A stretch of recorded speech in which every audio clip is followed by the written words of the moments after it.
The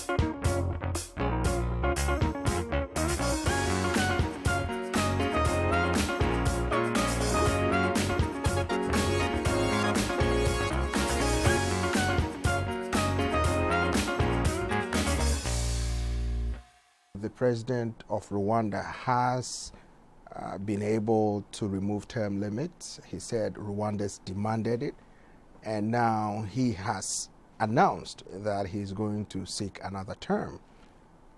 Is this what Rwandans want? Rwandans want a democratic and prosperous Rwanda. You know, they need the government to be held accountable. But in the first place, the whole constitutional amendments and the whole process of that and the referendum of 98% shows you exactly what happened. We have a society in Rwanda where the whole society is living in fear, and there is no freedom of speech, expression.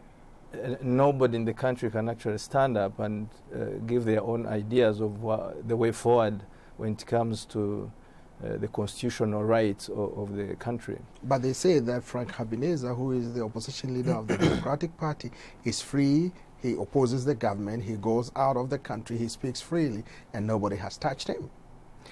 Yeah, but what's the impact? What has Frank Habineza, the Green Party, what have they really achieved? They tried to decampaign the referendum or the constitutional changes. But look, what happened? They gave him between the approval by the parliament and the referendum date, it was about 4 days. Could you actually have enough time to go around Rwanda and educate people about the changes in the constitution and thereafter come to a vote whereby probably you're going to cause change? And it's not about the Green Party. Talk about other opposition parties, the so-called opposition parties in Rwanda.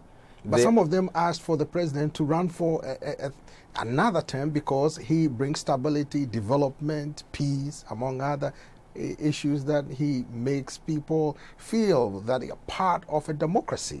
You doubt that? Exactly. That answers our question. Why should an opposition party ask Kagame to continue running? Why do they have parties in the first place? They are there to challenge the government. Probably they have different parties because they don't agree with the RPF.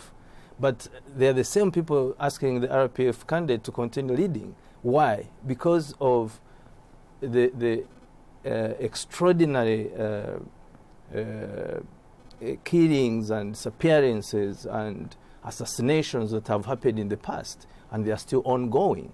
So the RPF candidate, or the president for that matter, decides for each and every opposition party who is going to get a place, who is going to be in the parliament, who is going to be an ambassador, to the extent that he actually gets a leader of a political party or an opposition party and sends him to be an ambassador somewhere. An example is Mitari. But the government said over 4 million people unanimously petitioned the parliament to have the constitutional amendment. And because of that, the president also said that Rwandans are free to decide what they want to do, and they decided there is a need for constitutional amendment because of the stability he brings to the country. Why do you doubt that? First of all, there's no democracy, because there's no way we are going to measure this without freedom of speech and expression and media. See what he has done to the media. The radios and TVs we have in the country, they are all run by the RPF.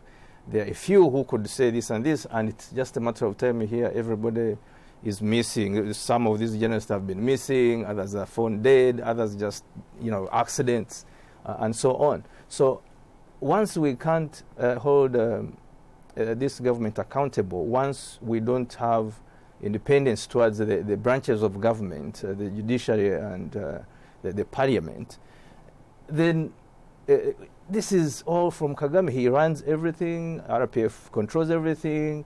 The success story they are talking about, the economic story they are talking about is a fallacy.